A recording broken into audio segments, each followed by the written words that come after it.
The connection of my mind to reality. Consider the following. 1.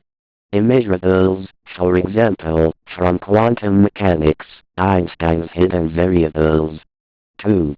Unperceivables. 3. Activity in other dimensions in my space. 4. Other universes in other dimensions, operating concurrently with this universe's space. 5. Others. Some of these might change what I perceive, although I cannot measure them. I have represented such quantities, in this context, with the word ether. Examples of ether are consciousness, and life force. For example, I perceive that someone has died, although I cannot measure the facet that has changed to cause death. Using my definition, this is ether. Ether exists, because you and I cannot measure consciousness. Other examples include the measurement of pain and suffering. Eventually, the quantity for pain, for example, may become measurable, and it can then be removed from the ether. Ether is deterministic, by deduction, as follows. Consider the volume indicated within a tiny sphere in the plane or surface of the joint between ether and the synapse of one of my brain neurons. The inputs. 1. Ether and 2. Electricity and 3. The physical synapse, cannot together at the same time both determine the output, and yet not determine the output, from the Zohr example above. The synaptic encounter delivers the logic think to my mind, so my input, ether plus electricity plus synapse, delivers think, an assembly of the mnemonic, to my mind. Logic. There is also logic execution in my synapse in the real world. Input determines output. Of course, more spheres may actually be needed to determine such advanced logic as the mnemonic think. The deduction is that ether plus electricity plus synapse is logic processing. There are no gradations of logic. Logic has a state 1. No logic, 0. A madman still executes language in his mind. So long as there is meaning in the language a man thinks, he has logic in his synapses. The physical synapse, its chemical composition and movement/flexing, the electricity and the ether are thus deterministic. If I consider the tiny sphere further, I notice that within it, there is only logic. I increase the radius, r, by considering the expression above. Random process exclusive or, Zohr, logic process.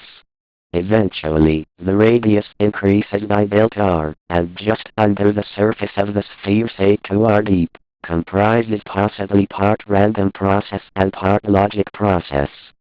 Since random process Zohr logic process, and there is at least partly a logic process, then random process is a fallacy just under the sphere's surface. Thus, as the sphere expands further, I eliminate random process from my synapse, from my brain, from my body, from my room, from my house, from my country, from my continent, from the world, from my solar system, from my galaxy, and from the universe. So the random element, as I have known it for 2.5 years, is excluded, and what's more, it is a fallacy. But if the universe is infinite, how can I determine that there is no random element? This question is considered in Part 3. Conclusion to Part 2. Universe is deterministic, otherwise, I cannot think. Some points related sections. Logic will encompass all facets of logic. Mathematics, universal, is the physical consequence of the execution of logic, comprising ether and perceivables. Logic equals delta truth/delta time. Universe is a fractal, Part 3. Required deduction. Read the beginning of universe. Notes, it is illogical that universe started in several places, because nothing would separate the several places. Nothing is not space. Nothing does not exist. Without space, there can be no distance between start points. Thus there is one point of origin. This is valid, because the universe is logical, see above. Here further. Infinity is indeterminate, for example, infinity plus 1. The universe is deterministic, see earlier. Thus universe is finite. Thus time in the past is finite. Thus universe began. Time began. Time is continuous, gaps in time give continuity. From time is continuous, above, leads to logic continuous. Time passes, as logic executes. Logic is present at t equals 0. At t equals 0 that there is logic and nothing is a fallacy. The reason the universe began is, because nothing does not exist. Conclusion. Universe is finite and began, because nothing is a fallacy. Conjecture. At t equals 0 logic, ether equals 0 and within current perceivables. Matter plus antimatter equals nothing.